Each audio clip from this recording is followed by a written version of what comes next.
这是自然。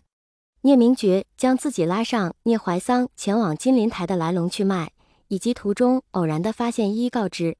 整个过程没有夹带任何私货，将自己的所见所闻平静地叙述了出来，包括金家的刑具。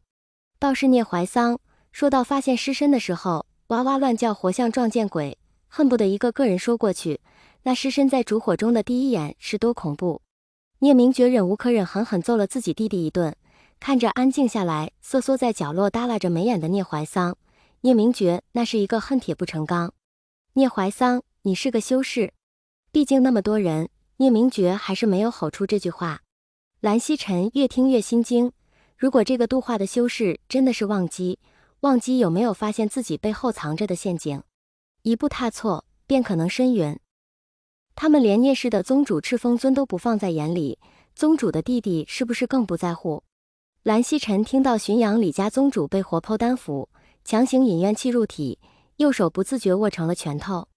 如果忘机发现了他们的秘密，是不是可能成为下一个被炼尸的修士？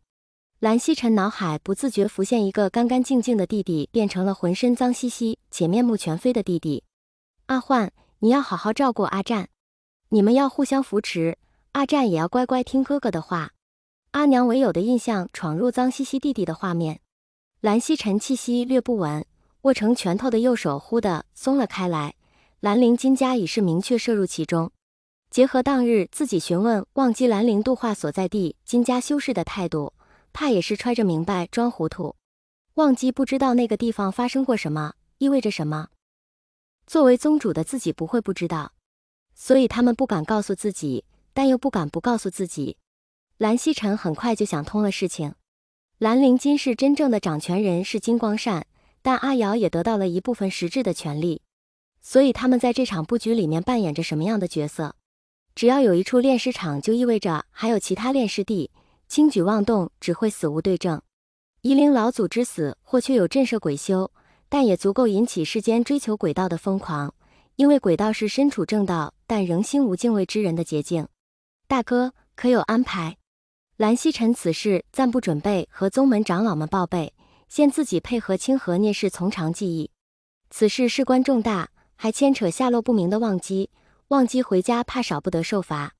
先派门下弟子集中外出，扩大业猎范围，寻找其他炼尸场。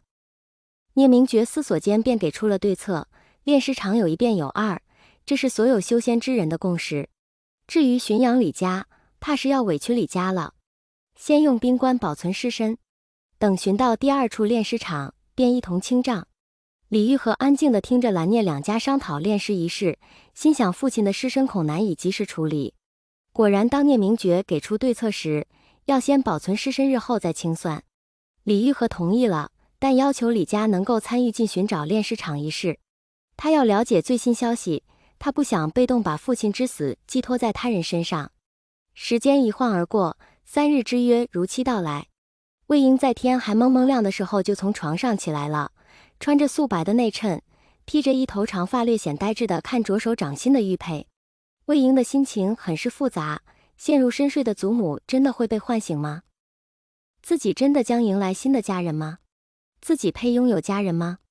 魏婴忽然想起一件事，祖父祖母是不是有说要把阿爹阿娘带回家？魏婴蹭的一下从床上跳起，起身动作过大猛地扯了一下自己散落的发丝。魏婴顾不得这些，薅起一旁的衣物快速地套上。魏婴焦躁的房间里转圈圈，祖母问起阿爹阿娘的事，自己什么都不知道，甚至那么多年爹娘的牌位都没有。魏婴整个人木木地愣在了原地，为什么爹娘连个牌位都没有？如果江叔叔是顾及于夫人没有做，那自己在干什么？可是就算顾及于夫人，江叔叔难道连私下提醒都不能有吗？不对，阿爹阿娘是自己的事，不能这么想。魏婴努力甩了甩脑海里的想法。随后魏婴发现自己的脑海出现了一道亮眼银色的闪电，还有几声轰隆雷鸣声，不孝子3个字伴随着天雷止不住的在眼前晃荡。魏婴胸口直发闷，本想拍胸口顺气，结果许是动作太重，猛地吐了一口血。抹去嘴角的鲜血，魏婴眼中闪过一丝狠戾，之前无法找到父母，就不信动用鬼道也找不到自己父母。东东魏婴蓝忘机是标准的蓝氏作息，卯时起亥时息。蓝忘机经过魏婴房间，听到房内传出一阵焦躁的步伐声，便喊了一声。魏婴听到蓝忘机的声音，下意识又钻回了被窝。等反应过来自己幼稚的行为，魏婴拍了拍自己的脸颊，弯起一双桃花眼，配合着天然的微笑唇，大大方方地开了门。蓝湛，早上好，下划线，魏婴。你吐血了。蓝忘机看着魏婴唇边残留的点点血迹，语气略微冰冷。